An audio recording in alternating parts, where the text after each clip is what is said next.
الحمد لله نحمده ونستعينه ونستغفره ونؤمن به ونتوكل عليه ونعوذ بالله من شرور أنفسنا ومن سيئات أعمالنا من يهده الله فلا مضل له ومن يضلله فلا هادي له ونشهد أن لا إله إلا الله وحده لا شريك له ونشهد أن سيدنا وسندنا ومكينا ومدنينا ومولانا محمدا عبده ورسوله أما بعد فأعوذ بالله من الشيطان الرجيم بسم الله الرحمن الرحيم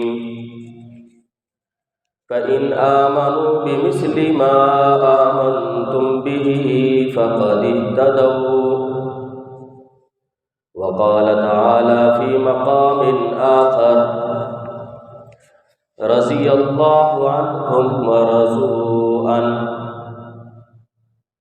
وقال النبي صلى الله عليه وسلم أصحابي كالنجوم بأيهم اقتديتم اهتديتم وقال النبي صلى الله عليه وسلم لا تسبوا أصحابي وقال النبي صلى الله عليه وسلم إن الله اختارني واختار لي أصحابي وقال النبي صلى الله عليه وسلم اللهم علم معاوية الكتاب والحساب وقه العذاب وقال النبي صلى الله عليه وسلم أحلم أمته معاوية أو كما قال عليه الصلاة والسلام آمنت بالله صدق الله مولانا العظيم وصدق رسوله النبي الأمي الهاشمي المدني الكريم ونحن على ذلك لمن الشاهدين والشاكرين والحمد لله رب العالمين. تمام حضرات عقیدت اور محبت کے ساتھ عبادت اور ثواب کی نیت سے نماز میں پڑھا جانے والا درود شریف ایک مرتبہ بآواز بلند پڑھ لیں. اللهم صل على محمد وعلى آل محمد كما صليت على إبراهيم وعلى آل إبراهيم إنك حميد مجيد. اللهم بارك على محمد وعلى آل محمد كما باركت على إبراهيم وعلى آل إبراهيم إنك حميد مجيد. واجب الاحترام عزیزان گرامی، آپ کے سامنے قرآن کریم فرقان مجید کی چند آیات کریمہ تلاوت کی اور سرکار دو عالم تاجدار مدینہ محمد مصطفیٰ احمد مجتبیٰ صلی اللہ علیہ وسلم کے فرامین مبارکات بیان کیے. رجب المرجب کا بابرکت باسعادت مہینہ ہے. اسی مہینے کی 22 تاریخ کو امیر المؤمنین خلیفۃ المسلمین خال المؤمنین کاتب وحی حضرت امیر معاویہ رضی اللہ عنہ کی وفات ہوئی، اور اسی مہینے کے اندر جناب رسول اللہ صلی اللہ علیہ وسلم کو سب سے بڑا معجزہ، عظیم معجزہ، جس پر پوری دنیا حیران رہ جاتی ہے کہ اللہ تعالیٰ نے حالت بیداری میں روح مع جسم کے ساتھ آپ کو معراج کروائی۔ چونکہ صحابی رسول حضرت امیر معاویہ رضی اللہ عنہ کی ذات کو لوگ نشانہ بناتے ہیں، ان کی ذات پر کیچڑ اچھالنے کی کوشش کرتے ہیں، ان کو داغدار کرنے کی کوشش کرتے ہیں، اس لیے مناسب اور بہتر یہی سمجھا کہ تمام موضوعات سے ہٹ کر آج کی گفتگو کے اندر حضرت امیر معاویہ رضی اللہ عنہ کی فضیلت اور ان کی تعظیم پر گفتگو کی جائے، کیونکہ صحابہ اکرام رضوان اللہ علیہم اجمعین وہ حضرات ہیں جن کے بارے میں قرآن کریم کے اندر اللہ نے فرمایا فَإِنْ آمَنُوا بِمِثْلِ مَا آمَنْتُمْ بِهِ فَقَدِ اهْتَدَوْا، اگر تم ایمان لانا چاہتے ہو تو تمہارے لیے معیار وہ صحابہ کا ایمان ہے۔ تمہارا ایمان اس وقت قبول ہے جو صحابہ کے ایمان کے برابر ہو، صحابہ کے ایمان جیسا ایمان ہو تو تم مومن کہلانے کے حقدار ہو۔ یہی وجہ ہے جناب رسول اللہ صلی اللہ علیہ وسلم نے فرمایا اصحابی کا نجوم، میرے صحابہ ستاروں کی مانند ہیں۔ جس طرح جنگل میں یا بحری سفر کرتے ہوئے لوگ پہلے زمانے میں بھی اور اس زمانے کے اندر جو سمندر کا سفر کیا جاتا ہے، چونکہ وہاں روڈ تو نہیں ہوتے، تو ستاروں کو دیکھ کر اپنی راہ کی تعین کی جاتی ہے کہ میں اس راستے پر جانا چاہتا ہوں، اس وقت یہ ستارہ یہاں ہے تو مجھے اس طریقے اس کے پیچھے چلنا ہے، اس کی سیدھ میں چلنا ہے۔ تو آپ نے فرمایا اصحابی کا نجوم، میرے صحابہ ستاروں کی مانند ہیں۔ اگر تم جنت کی طرف جانا چاہتے ہو، اگر تم چاہتے ہو کہ اللہ ہم سے راضی ہو جائے، تو تمہیں صحابہ کے پیچھے چلنا پڑے گا کہ جس صحابی کی اقتداء کرو گے تم ہدایت پا جاؤ گے۔ تو صحابہ کرام رضوان اللہ علیہم اجمعین وہ کسوٹی ہے ان کا ایمان، ہم ان جیسا ایمان لائیں گے تو پھر ہمارا ایمان قبول ہوگا۔ تو اللہ تعالیٰ نے تمام صحابہ کرام رضوان اللہ علیہم اجمعین کو ایک مقام دیا ہے، مرتبہ دیا ہے۔ ان میں سے حضرت امیر معاویہ رضی اللہ عنہ بھی شامل ہے۔ حضرت امیر معاویہ رضی اللہ عنہ کو اللہ تعالیٰ نے بہت ساری وجوہات کی بنا پر فضیلت عطا فرمائی ہے۔ حضرت امیر معاویہ رضی اللہ عنہ کی تعظیم اور تکریم، حضرت امیر معاویہ رضی اللہ عنہ سے عقیدت اور محبت ہمارا ایمان کا حصہ ہونا چاہیے، ایمان کا جز ہونا چاہیے، اور اس کی کئی وجوہات ہیں کہ حضرت امیر معاویہ سے کیوں محبت ہونی چاہیے، حضرت امیر معاویہ سے کیوں ان کی تعظیم اور تکریم کیوں کرنی چاہیے۔ تو اس کی کئی وجوہات ہیں، وقت کم ہوتا ہے، ان میں سے چند وجوہات میں آپ کے سامنے بیان کروں گا۔ پہلی وجہ کہ حضرت امیر معاویہ رضی اللہ عنہ سے ہمیں عقیدت اور محبت ہونی چاہیے، حضرت امیر معاویہ رضی اللہ عنہ کی تعظیم اور تکریم کرنی چاہیے۔ پہلی وجہ وہ ان کا اسلام ہے، وہ شرف اسلام ہے، اس لیے کہ اسلام ایک ایسا شرف ہے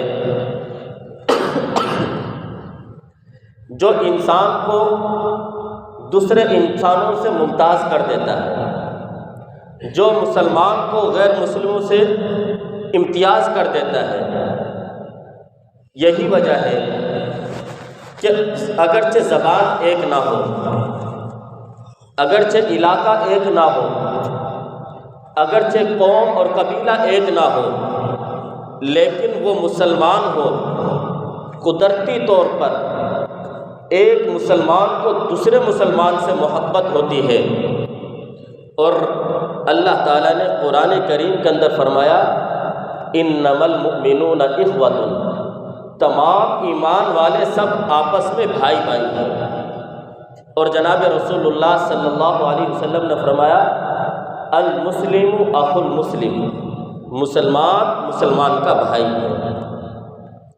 تو شرف اسلام کہ وہ اسلام انہوں نے قبول کیا، اس وجہ سے ان کی عزت اور تکریم کرنا، ان کا ادب اور احترام کرنا ہمارے اوپر ضروری ہے۔ حضرت امیر معاویہ رضی اللہ عنہ نے صلح حدیبیہ کے بعد جب آپ صلی اللہ علیہ وسلم نے کہا کہ صحابہ کو میں نے خواب دیکھا ہے اور خواب میں یہ دیکھا کہ میں عمرہ کر رہا ہوں، چونکہ نبی کا خواب سچا ہوتا ہے۔ صحابہ نے کہا یا رسول اللہ چلیے، آپ چل پڑے۔ جب حدیبیہ کے مقام پر پہنچے تو اس وقت کفار مکہ نے کہا کہ ہم آپ کو عمرہ کرنے کی اجازت نہیں دیتے، ہمارے ساتھ کچھ معاہدات کر لو پھر اگلے سال آنا۔ تو یہ سن 6 ہجری کے اندر معاہدہ ہوا جس کو صلح حدیبیہ کہتے ہیں۔ تو حضرت امیر معاویہ رضی اللہ عنہ نے صلح حدیبیہ کے بعد اگلے سال جب آپ صلی اللہ علیہ وسلم عمرے کے لیے تشریف لائے، جس کو عمرۃ القضاء کہا جاتا ہے، تو اس وقت حضرت امیر معاویہ رضی اللہ عنہ نے اسلام قبول کر لیا تھا۔ اور یہ فتح مکہ سے پہلے ہے، صلح حدیبیہ کے بعد اور فتح مکہ سے پہلے حضرت امیر معاویہ رضی اللہ عنہ نے اسلام قبول کر لیا، لیکن اس وقت انہوں نے اپنا اسلام کو چھپایا۔ وجوہات تھی، چونکہ گھر کے اندر ابھی تک کوئی اور مسلمان نہیں ہوا تھا۔ آپ صلی اللہ علیہ وسلم نے ایسے بہت سارے صحابہ ہیں جو مسلمان تو پہلے ہو چکے تھے، لیکن کسی نہ کسی وجہ کی وجہ سے اپنے اسلام کو انہوں نے چھپایا ہوا تھا۔ مثلا حضرت عباس رضی اللہ عنہ حضور کے چچا ہیں، یہ فتح بدر کے موقع پر جو ہے یہ آئے ہیں، اسلام قبول کیا۔ اس وقت انہوں نے ظاہر کیا اسلام، لیکن اس سے پہلے 6 سال تک اسلام کو چھپایا ہوا تھا، اسلام قبول کر چکے تھے پہلے سے۔ اسی طریقے سے بہت سارے صحابہ ایسے تھے جنہوں نے اسلام تو قبول کر لیا تھا لیکن اس کا اظہار لوگوں تک نہیں کیا تھا۔ ایسے ہی حضرت امیر معاویہ رضی اللہ عنہ نے سن 7 ہجری کے اندر اسلام قبول کر لیا تھا فتح مکہ سے پہلے، لیکن اس کا اظہار بعد میں جب حضرت رسول اللہ صلی اللہ علیہ وسلم نے مکہ فتح کر لیا اور ان کے والد حضرت معاویہ کے ابو سفیان انہوں نے بھی اسلام قبول کر لیا، ان کی والدہ نے بھی اسلام قبول کر لیا، تو پھر اپنے اسلام کو انہوں نے سب کے سامنے ظاہر کیا۔ تو پہلی وجہ وہ یہ ہے کہ حضرت امیر معاویہ رضی اللہ عنہ چونکہ مسلمان ہیں، مومن ہیں، اس وجہ سے ہمیں ان کی عزت اور تکریم کرنی چاہیے۔ اور پھر ان کے اسلام لانے کا واقعہ بھی بڑا عجیب ہے، اگر آپ ان کی زندگی پر نظر دوڑائیں وہ بھی واقعہ بڑا عجیب ہے۔ 18 سال کی عمر میں اسلام قبول کیا، اور اسلام لانے سے پہلے مختلف جنگیں ہوئیں، غزوہ بدر بھی ہوا، غزوہ احد بھی ہوا ہے، اور بھی جو غزوہ خندق بھی ہوئی ہے، لیکن حضرت امیر معاویہ رضی اللہ عنہ جب اس وقت جوان بھی تھے اور جنگوں کے اندر شریک بھی ہوا کرتے تھے، لیکن تاریخ کا مطالعہ کریں کہ ان کے والد ابو سفیان جو ہر جنگ کے اندر سربراہ کی حیثیت سے شریک ہوتے تھے، لیکن حضرت امیر معاویہ رضی اللہ عنہ کبھی بھی خود مسلمانوں کے خلاف، رسول اللہ صلی اللہ علیہ وسلم کے خلاف خود کبھی بھی شریک نہیں ہوئے، نہ اسلام لانے سے پہلے، جب اسلام لانے سے پہلے کبھی بھی مسلمانوں کے خلاف کبھی نہیں آئے، تو پھر بعد میں کیسے ہو سکتا ہے؟ جب کہ آپ دوسرے حضرات کو دیکھیں کہ وہ مسلمانوں کے خلاف اسلام قبول کرنے سے پہلے شریک ہوئے ہیں، لیکن بعد میں دوسرے وہ صحابہ مسلمان ہو گئے۔ لیکن حضرت امیر معاویہ رضی اللہ عنہ کی یہ شان ہے کہ اسلام قبول کرنے سے پہلے بھی وہ کبھی بھی مسلمانوں کے خلاف نہیں آیا۔ تو پہلی وجہ وہ شرف اسلام ہے۔ دوسری وجہ کہ حضرت امیر معاویہ رضی اللہ عنہ سے عقیدت اور محبت ہونی چاہیے، آپ کا ادب اور احترام کرنا چاہیے، آپ کی تعظیم اور تکریم ہمارے دلوں میں ہونی چاہیے، وہ ہے آپ کا صحابی ہونا۔ کہ حضرت امیر معاویہ صحابی ہیں۔ صحابی کسے کہتے ہیں؟ ہم المؤمنون الذین ادرکوا صحبت النبی علیہ السلام مع الایمان۔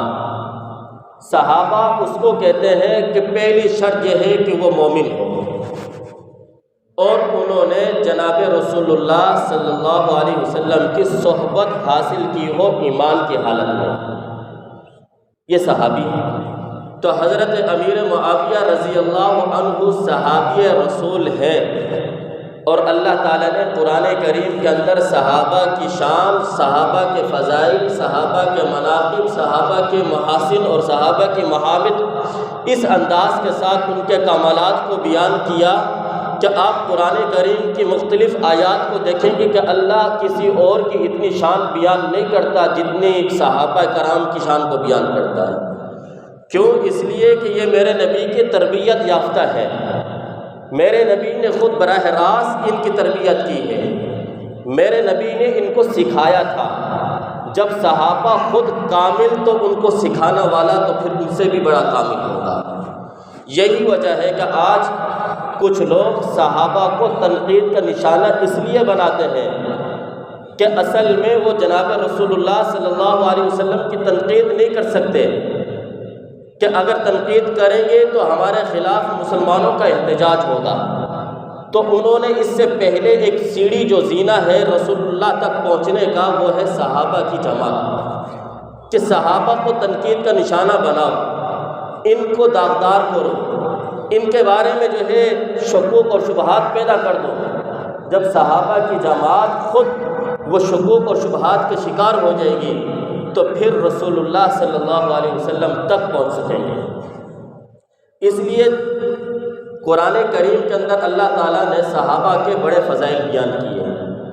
کبھی اولئک علی ھدی من ربہم کہا، کبھی ان کے بارے میں کہا اولئک ھم المفلحون، کبھی ان کے بارے میں کہا اشداء علی الکفار، کبھی ان کے بارے میں کہا رحماء بینہم۔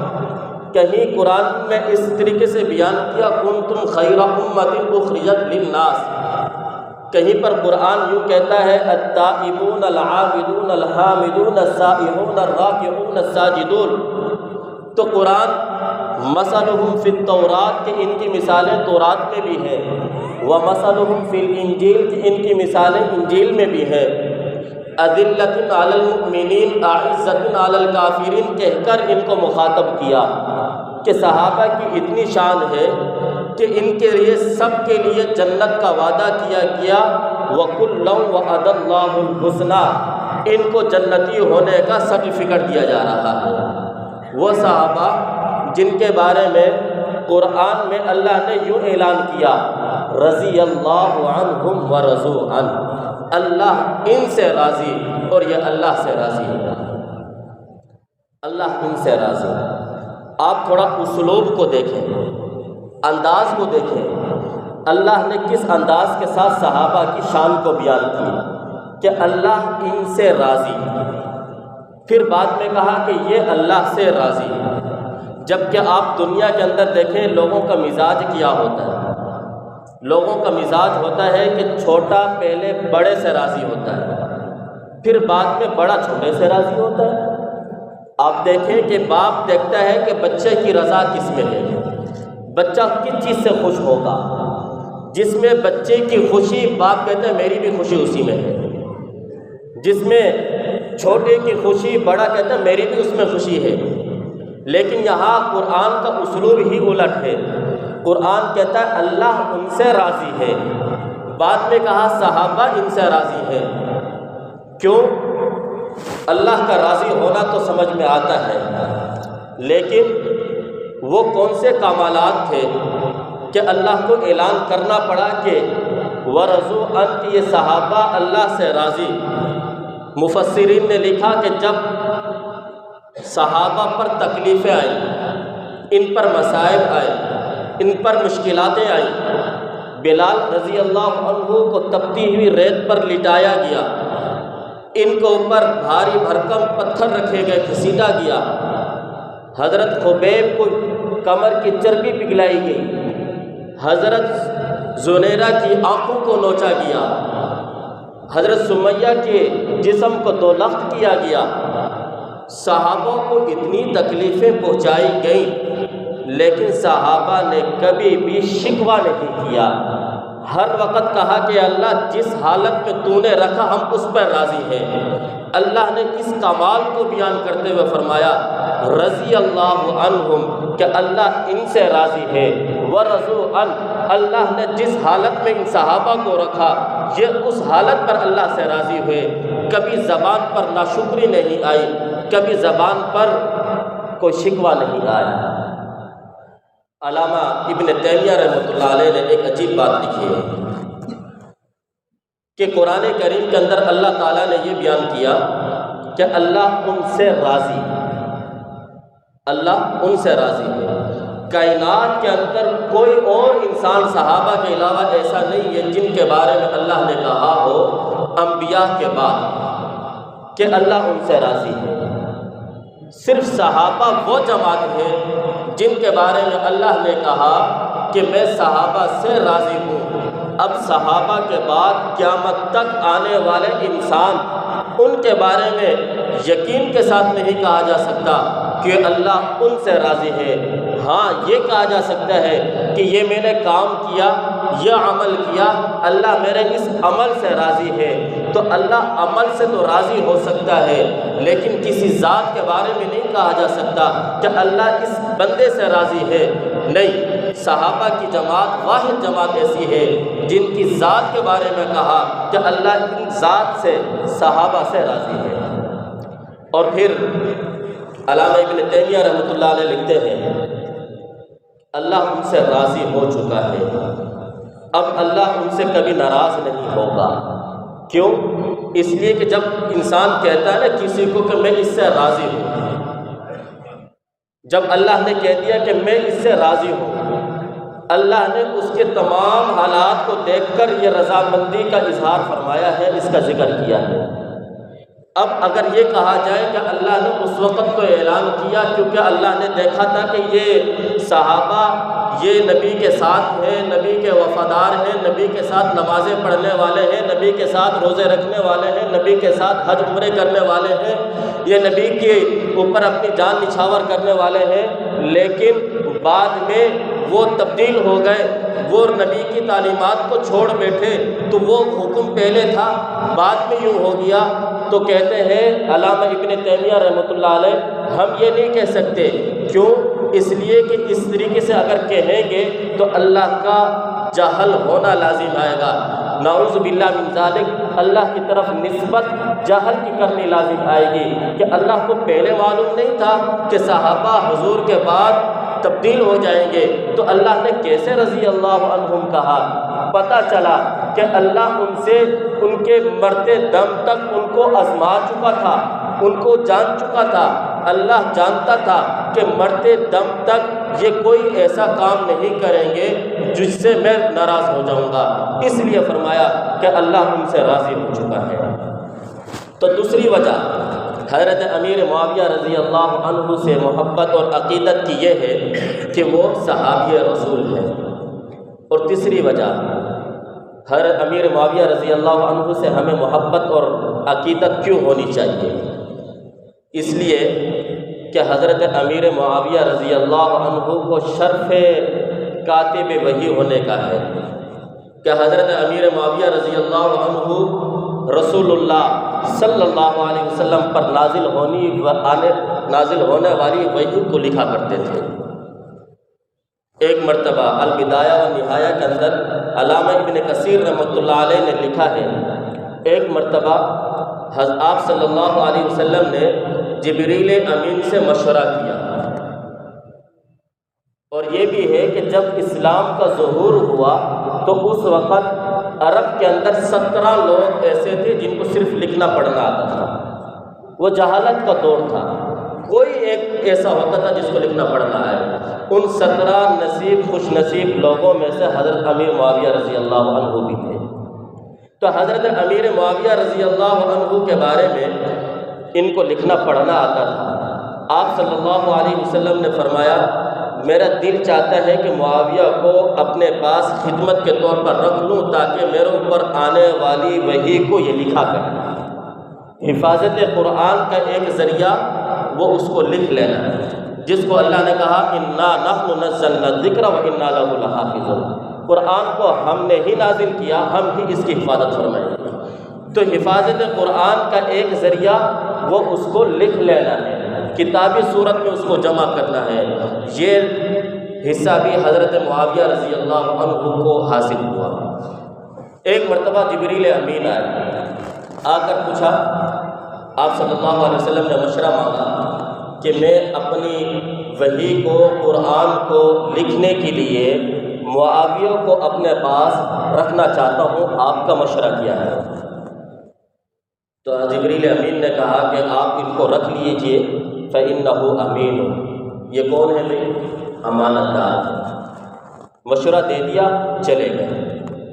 جب چلے گئے، پورا واقعہ البدایہ و نہایہ میں موجود ہے۔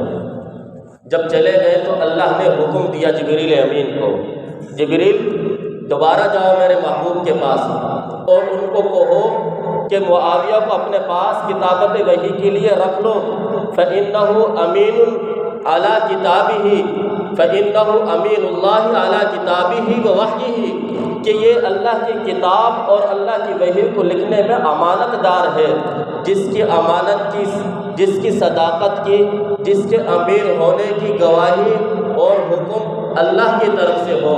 آج دنیا کے اندر کوئی اس کے بارے میں کچھ بھی کہے، اس کو اوپر کسی قسم کا کچھ نقصان نہیں ہو سکتا۔ تو آپ صلی اللہ علیہ وسلم نے حضرت معاویہ رضی اللہ عنہ کو کتابت وحی کے لیے اپنے پاس مقرر کیا۔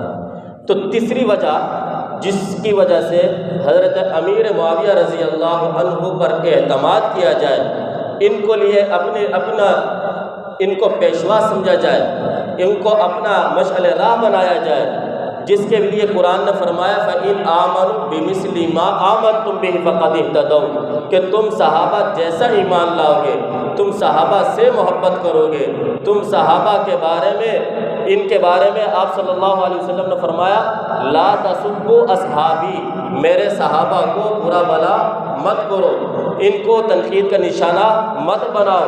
اس لیے ہمیں چاہیے کہ ان دنوں کے اندر جو رجب کا مہینہ ہے، ہر ایسا کام مت کرے جس سے صحابی رسول کی شان میں گستاخی لازم آئے، اس سے ہمیں بچنا چاہیے۔ میں نے پہلے بھی بتایا، ایصال ثواب کرنا جائز ہے، بہتر ہے، کسی بھی وقت کریں، لیکن اہل روافض کی کتابوں سے یہ بات حوالے کے ساتھ میں کہہ رہا ہوں۔ ان کی کئی تاریخ کی کتاب، جواہر التاریخ ان کی کتاب ہے، اصول الکافی ان کی کتاب ہے، ان تمام کتابوں کے اندر یہ بات لکھی ہے 22 رجب کو حضرت امیر معاویہ رضی اللہ عنہ کی وفات کا دن ہے، اور پھر انہوں نے آگے لکھا کہ یہ دن مومن، وہ اپنے آپ کو مومن کہلاتے ہیں، یہ دن ان کی خوشی کا دن ہے، اور کافروں کی یہ بد نصیبی کا دن ہے۔ اب خود اندازہ لگائیں کہ وہ فتویٰ کس پر ظاہر کر رہے ہیں، میرے اور آپ پر، اپنے آپ کو مومن اور ہمارے کو کافر، یہی کہہ رہے ہیں نا، میں کوئی غلط بات نہیں کہہ رہا، اس کے اندر یہی بات موجود ہے حوالے کے ساتھ۔ تو اس دن وہ لوگ خوشیاں مناتے تھے، چونکہ اس وقت جو ہے ان کی تعداد کم تھی، چھپ کر کرتے تھے، بعد میں جب مسلمانوں نے سنی حضرات نے پوچھا کہ یہ کام کیوں کرتے ہو تو کہنے لگے کہ امام جعفر صادق رحمۃ اللہ علیہ کی ولادت ہے۔ حالانکہ آپ تاریخ کی کوئی سی بھی کتاب اٹھا لیں، انہی کی کتب اٹھا لیں، ان کے اندر یہ بات موجود ہے حضرت امام جعفر صادق رحمۃ اللہ علیہ کی ولادت سن 80 یا 83 ہجری کے اندر رمضان المبارک کے اندر ہوئی اور ان کی وفات شوال کے مہینے میں۔ ایک ان کی کتاب کا قول یہ ہے کہ 17 ربیع الاول کی پیدائش ہے، تو جس شخصیت کی پیدائش اور اس کی وفات اس مہینے میں ہے ہی نہیں تو پھر اس کے لیے ایصال ثواب کیسے اس مہینے میں ہو سکتا ہے؟ یہ سوچنے کی بات ہے۔ اس لیے ہمیں چاہیے کہ ان دنوں کے اندر ہم ایسا کوئی کام نہ کریں جس سے نسبت توہین کی لازم آئے اور صحابہ رسول کو تکلیف ہو، جناب رسول اللہ صلی اللہ علیہ وسلم کو تکلیف ہو۔ ہمیں اللہ تعالیٰ صحابہ کے نقش قدم پر صحابہ سے سچی عقیدت اور محبت عطا فرمائے۔ وآخر دعوانا ان الحمد للہ رب العالمین۔